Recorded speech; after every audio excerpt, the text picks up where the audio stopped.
ह्याच्या आयुष्यामध्ये नाही त्याला विचार. त्याच्याकडे सगळे त्याला काही माहिती नसतं. बाप काय असतो पण त्याच्या लेकीला विचारावं. बाप म्हणजे घराचं वात्सल्य आहे महाराज. बाप म्हणजे जगण्याचं एक माप आहे, पाठीवरची मायेची थाप आहे. जो कधी तिखट वागला तर ज्याची गोडी ही अमाप आहे तो म्हणजे बाप आहे. बाप म्हणजे शिस्तबद्ध धाक आहे. बाप म्हणजे शिस्तबद्ध धाक आहे. जगणं आपोआप आहे. आयुष्याच्या समुद्रात दीपोस्तंभाची झाक आहे तो म्हणजे बाप आहे. एक सांगू महाराज, आपल्या आयुष्यामध्ये आई वडिलांपेक्षा मोठं कोणीच नाही. आई वडिलांशिवाय आपलं भलं कोणीच बघत नाही महाराज. जोपर्यंत आहे तो त्यांची काळजी घ्या. एकदा का तो निघून गेला ना तर फक्त भास होतो, स्पर्श नाही. स्टेटस कडून मिस यू म्हणू शकता, परत आणू शकत नाही महाराज. बाप हा असा कलाकार आहे जो डोळ्याने सगळं पाहतो पण पडद्यावर सगळं घेऊन जातो. बाप काय असतो? बापाला समजून घेणं खूप अवघड आहे महाराज. कालची परवाचीच गोष्ट तुम्हाला सांगते.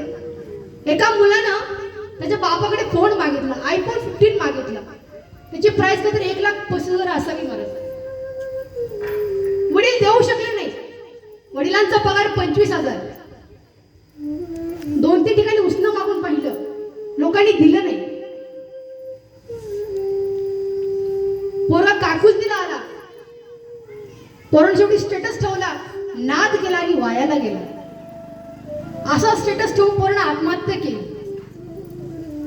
सांगण्यात तात्पर्य बापाचा काय दोष? मोबाईल घ्यायचा ना स्वतःच्या जीवावरती घ्या ना. बापा जीव कशाला मागवड्या मारता तुम्ही?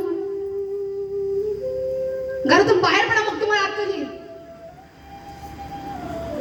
कष्ट केल्याशिवाय पर्याय नाही मला. महिला मंडळ मला सांगा, ज्या दिवशी तुमचं लग्न झालं त्या दिवशी तुम्हाला सगळे सापडले असतील, बरोबर आहे ना? आई सुद्धा सापडले असेल, आजी काका सगळे सापडले असतील, तुमचा बाप तुम्हाला सापडला नसेल. का माहिती? अहो, ज्या बापानं आयुष्यभर तुम्हाला तळहाताच्या फोनासारखं जपलं, काय वाटत असेल त्या बापाला? आज ते पोटचं लेकरू दुसऱ्या त्यांना काही वाटत नसेल का त्याला? तो बाप तुम्हाला सापडणार नाही. कुठेतरी का कोपऱ्याचं रडत बसलेला असतो. 4 चौघांनी जाऊन धरून घेऊन यावं आणि सांगा पोर वाटायला लावायची. मन आवडत बापाला तिथं जवळ यावं. जी पोरगी सगळ्याकडे दबक्या पावलानं जाते ती पोरगी बापाला बघितलं वाऱ्यागत पळत सुटते मला, आणि बापाला जाऊन मिठी मारते. ती मिठी सुटता सुटत नाही. प्रेम प्रीतीचे बांधले ते ना सुटे काही काही. 4 जण धरून सोडत तरी मिठी सुटत नाही का? अहो, बाप आहे तो. अहो, मुलगी जर का घरात दिसली नाही तर अख्खं घर डोक्यावरती घेतो तो बाप. स्वतःच्या ताटातला पहिला घास स्वतः न खाता लेकीलाच चारतो आणि मग स्वतः पोट भरून जेवतो तो बाप. पोरीच्या डोक्यात एखादा अश्रूचा थेंब दिसला की कोपऱ्यात जाऊन स्वतः रडतो तो बाप. एका मुलीला मुलाप्रमाणे वागवतो तो बाप. मुलीवरती जीव वावरून टाकतो तो बाप. वडिलांविषयी बोलायला शब्द अपुरे पडतात महाराज. तुम्हाला रडवणं हा माझा हेतू नाही, पण ही सत्य परिस्थिती आहे.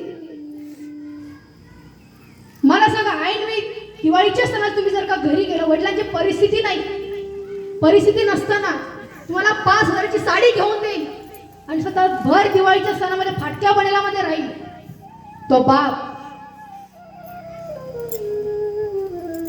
स्वतः तांब्याभर पाणी पिऊन पोट भरून झोपी जाईल, पण पोरला पोट भरून काकांना देईल खायला तो बाप.